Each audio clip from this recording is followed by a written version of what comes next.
Heavenly Father, today I came before you with faith, knowing that you are God of miracles and the provider of every good gift.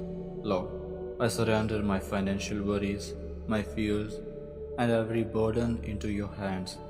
Please guide my steps and open the doors you have prepared for me.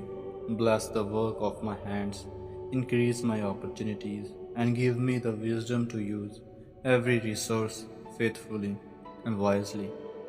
Break every chain of debt, lack, delay, and financial hardship. Let your favor go before me, your peace fill my heart, and your provision meet every need according to your perfect will. Teach me to trust you in every season, to remain grateful in every circumstance, and to honor you with every blessing you provide.